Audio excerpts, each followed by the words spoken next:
अस्सलाम वालेकुम viewers and welcome to जायका कानपुरी। तो कैसे हैं आप सब। आज हम आपसे शेयर करने वाले हैं रमजान स्पेशल समोसा पट्टी की रेसिपी। तो इसे बनाकर आप अभी रख ले, अगर आपने स्टोर करके नहीं रखा है फ्रिज में तो अभी बना ले। मेरी रेसिपी को देखकर ये आपको आने वाले रमजानों में बहुत ज्यादा काम आएगी। तो अगर आप लोग नहीं पहले से स्टोर करके रखना चाहते हैं तो आप इसे अफ्तार से पहले यानी मॉर्निंग के टाइम पे भी बना करके रख सकते हैं फ्रिज में, नहीं तो बाहर भी रख सकते हैं। अभी उतनी ज्यादा गर्मी नहीं है तो ये समोसा पट्टी खराब नहीं होंगे। ठीक है, तो फिर चलिए बनाना शुरू करते हैं। सबसे पहले हमने यहाँ पर ले लिया है 1 किलो से 1.5 किलो कम यानी कि 3 पाव तक की हमने यहाँ पर मैदा ले लिया है। मैदे में हम सबसे पहले डाल देंगे नमक,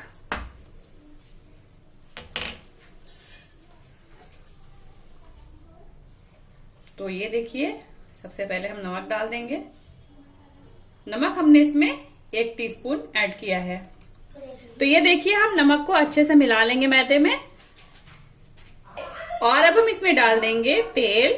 यहाँ पर हमने 2 से 3 टेबल स्पून तेल का इस्तेमाल किया है। तो ये देखिए मैदा, नमक और तेल, हम तीनों चीजों को बहुत अच्छे से मिला लेंगे इस तरह से। ये देखिए इस तरह से। तो ये जो आटा हम आपको लगा करके बता रहे हैं, इससे आप समोसे भी बना सकते हैं, नमक पारे भी बना सकते हैं। नमक पारे बनाने के लिए या फिर समोसा बनाने के लिए हमें इसमें आधा चम्मच अजवाइन ऐड करना होगा। लेकिन आटे का जो मैंने आपको बताया है, मैदा और तेल और नमक, ये बिल्कुल सेम चीज है। आप समोसा इससे बनाएंगे तब भी ऐड कर सकते हैं। रमजानों में आपको बहुत सी चीजों में ये हेल्प करेगा। पापड़ी चाट बनानी होती है ना, तो भी हम इसी तरह से डो लगाते हैं। फरे या फिर मोमोज बनाना होता है तो भी हम इसी तरह से आटा रेडी करते हैं। तो ये वाला आटा बहुत ज़्यादा हेल्प करता है हमें रमज़ान में। थोड़ा थोड़ा पानी ऐड करेंगे इस तरह से और इसका डो तैयार करेंगे। तो ये देखिए अच्छे से हमने मैदा को गूंद लिया है, आटा लगा दिया है। अब हम इसको रेस्ट पर रखेंगे, एक कपड़े से ढककर रख देंगे आधे घंटे के लिए। आधे घंटे बाद हम आपको दिखाते हैं। तो आधे घंटे हो चुके हैं, आटा देख लेते हैं सेट हुआ है या नहीं। तो ये आटा बहुत अच्छे से सेट हो गया है। अब हम इसके छोटे छोटे पेड़े तोड़ लेंगे इस तरह से। ये देखिए इस तरह से बिल्कुल रफली बनाना है हमें। ये देखिए इस तरह के साइज में हमें बनाते जाना है।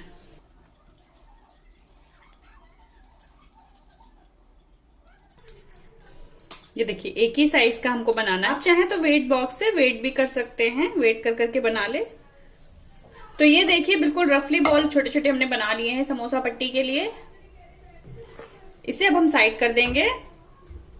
तो यहाँ पर हमने एक चकला बेलन ले लिया है और ये देखिए ये हमने ले लिया है सूखा मैदा और यहाँ पर हमने ले लिया है तेल। तो ये तेल हमने 3 to 4 टेबल स्पून ले लिया है और इसमें हम इस तरह से ब्रश यूज करेंगे। बहुत ही ज्यादा इजी रहता है ब्रश से लगाना। तो देखिए एक छोटे से बॉल को हम इस तरह से खुश्की में डिप करेंगे और फिर इसे बेलना शुरू करेंगे।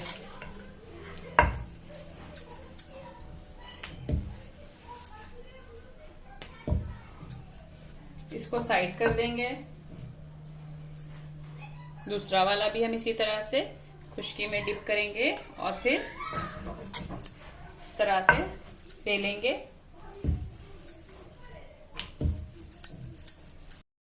तो अगर आपके पास इतना बड़ा चकला ना हो तो आप चॉपिंग बोर्ड की हेल्प ले सकते हैं, उस पर बहुत ही आसानी से बेल सकते हैं। तो आपने देखा मैंने कितनी छोटी छोटी रोटियां बनाई हैं। इस तरह से मैं 5 रोटियों को तैयार करूंगी। आप चाहें तो 3 रोटियां बना सकते हैं, मगर 5 रोटियों से ज़्यादा की लेयर नहीं बनाएंगे हम, क्योंकि हैंडल करना ज़्यादा मुश्किल होता है। जितना हम हैंडल कर पाएंगे उतना ही बनाएंगे। तो ये देखिए आपने देखा हमने सारी रोटियों को बेल लिया है। तो ये देखिए हमने ये इस तरह से 5 छोटी छोटी रोटियां तैयार कर ली हैं। अब हमें क्या करना है, इनमें लगा देना है हमें तेल। इस तरह से ब्रश की हेल्प से हम इस तरह से लगाएंगे ताकि ये आसानी से लग जाए पूरे में, या फिर आप अगर फिंगर्स की हेल्प से लगाएंगे ना तो पूरे में लगा दीजिएगा, वरना फिर लेयर्स जब बनाते हैं ना हम समोसा पट्टी अच्छे से निकलती नहीं है। ये देखिए इस तरह से हमने पूरे में लगा दिया। इस तरह से हमने लगाया। अब हम क्या करेंगे, इस पे सूखा मैदा डस्ट करेंगे बराबर से।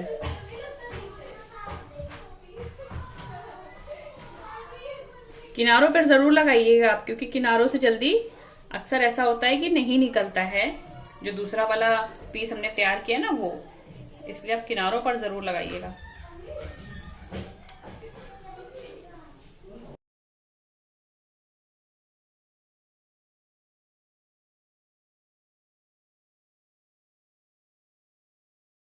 तो ये देखिए हमने इस तरह से फिर से लगाना शुरू किया है मैदा और तेल।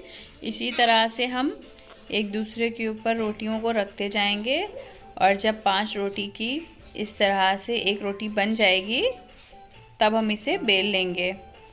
अब देखिए किस तरह से हम बराबर से तेल और मैदा दोनों ही ऊपर से लगा रहे हैं। तो अब ये लास्ट वाली रोटी बची हुई है, इसमें भी हम अच्छे से तेल लगाएंगे और फिर ऊपर से मैदा लगाएंगे और फिर इसके ऊपर रोटी रखेंगे। ये देखिए हमने बराबर से तेल और मैदा लगाया है, और इस तरह से देखिए हमने इतनी मोटी रोटी बना करके तैयार की है। ये 5 रोटियों की एक रोटी हमने बनाई है, और अब हमने इसे बेलना शुरू किया है। तो यहाँ पर बेलने में बहुत ध्यान दीजिएगा। वैसे तो हमें पतला बेलना है, क्योंकि जब पतला हम बेलेंगे तभी हमारे जो समोसा पट्टी है ना वो क्रिस्पी होगी जब हम फ्राई करेंगे। और इस बात का भी ध्यान दीजिएगा कि इतना ज़्यादा पतला ना हो पाए कि ये एक दूसरे से चिपक जाए तो निकालने में मुश्किल हो। अब इसे हम एक प्लेट में रख देंगे। ये देखिए इस तरह से प्लेट में रख के और इसे ढक देंगे हम इस तरह से। तो इसी तरीके से हम सारी लोइयां इस तरह से तैयार कर लेंगे बेल बेल करके, फिर आपको पूरी दिखाएंगे। तो एक रोटी तैयार हुई है हमारी, और ये देखिए दूसरी भी तैयार हो गई। तो चलिए अब हम इसे आपको कुक करके दिखाते हैं। पैन गरम हो गया है, तो पैन में डाल देंगे अपनी ये रोटी। तो इसे हम इस तरह से सेट कर देंगे ताकि ये पैन से बाहर ना रहे, अंदर ही रहे। आप बड़ा पैन भी ले सकते हैं, हमने छोटा पैन इस्तेमाल किया है। इस पैन में हम सिर्फ शीट ही तैयार करते हैं। देखिए इस तरह से टर्न करके इसको हम ज्यादा इसमें ब्राउन कलर के जो स्पॉट है ना वो नहीं आने देंगे। इसी तरह से ये देखिए हल्की सी सिर्फ हमें आंच लगानी है इसकी। इस तरह से टर्न करते जाएंगे। इससे रोल्स वगैरह है ना तो बहुत क्रिस्पी तैयार होता है।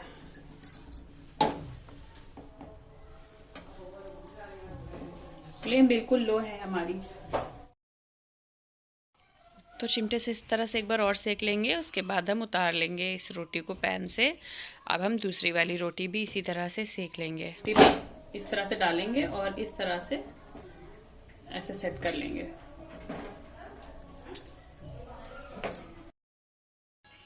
इस रोटी को भी देखिए आप हम किस तरह से सेकते जा रहे हैं, और बस इसमें आंच ही देनी है। और ये देखिए बहुत अच्छे से ये रोटी सेक भी गई है। ये देखिए इस तरह से घुमा घुमा करके पैन के अंदर हम रोटी को सेक रहे हैं ताकि इसके किनारे भी अच्छे से कुक हो जाएं। और ये रोटी अच्छे से कुक हो गई है। अब हम पैन से उतार लेते हैं रोटी को। तो ये देखिए चकले पर अब हम रोटी को रख लेते हैं। तो इस रोटी के अब हम किनारों को कट कर लेंगे एक नाइफ की हेल्प से। आप चाहें तो बिना कट किए ही अलग कर सकते हैं, लेकिन हम आपको दिखाना चाहते हैं समोसा पट्टी बना के, इसलिए हम इसे कट कर रहे हैं। स्प्रिंग रोल हम इसी तरह से बना लेते हैं, इसको कट नहीं करते हैं, लेकिन मार्केट जैसी समोसा पट्टी बनाने के लिए हमें इसे कट करना पड़ेगा। तो ये जो स्ट्रिप्स बची हैं ना जो मैंने अभी आपको दिखाई, ये देखिए जो ये किनारे इनके कट कर रहे हैं हम, इसके जब लेयर्स इस तरह से निकलेंगे, इससे आप ऑयल में फ्राई करेंगे तो बहुत अच्छी पापड़ी तैयार हो जाएगी। ये देखिए किस तरह से पतली पतली स्ट्रिप्स निकल रही हैं, इससे बहुत अच्छी पापड़ी तैयार हो जाएगी। इसे आप फेंकिएगा मत, बिल्कुल भी वेस्ट मत कीजिएगा। और इन पापड़ी को आप चाय के साथ रूखा भी खा सकते हैं, या फिर मटर चना किसी भी चाट के ऊपर इसका चूरा स्प्रिंकल कर सकते हैं। इनके किनारों को कट करने के बाद देखिए आप हमने अलग अलग कर लिया है पट्टियों को, कितनी आसानी से ये अलग हो गई हैं, आपने देखा। ये देखिए हमारी एक रोटी की 5 शीट तैयार हो गई हैं। एक रोटी से हमने 5 शीट तैयार की है। अब हम इन्हें साइड में कर देंगे। अब हम दूसरी शीट्स को बनाएंगे। ये देखिए हमारी जो ये शीट है, इसे भी हम इसे इस तरह से कट करेंगे। और ये देखिए पापड़ी बनने के लिए बहुत ही अच्छा, ये नमक भी है और तेल वगैरह भी है, तो बहुत ही अच्छा ये जो डो है ना पापड़ी बनने के लिए है, तो आप इसे बना सकते हैं।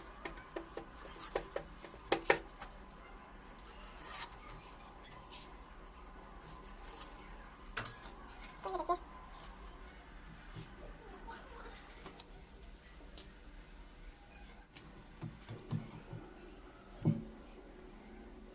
तो ये लीजिए हमारी समोसा पट्टी सभी बन करके तैयार हो गई हैं। कैसी लगी आपको ये रेसिपी बताइएगा जरूर। इनसे हम अभी बनाने वाले हैं स्प्रिंग रोल। स्प्रिंग रोल के लिए बेस्ट है ये। तो अगर आपको ये रेसिपी अच्छी लगी हो तो लाइक कीजिएगा, ज्यादा से ज्यादा शेयर कीजिएगा, जल्दी जल्दी से सब्सक्राइब कर लीजिए। अल्लाह हाफिज, बाय बाय।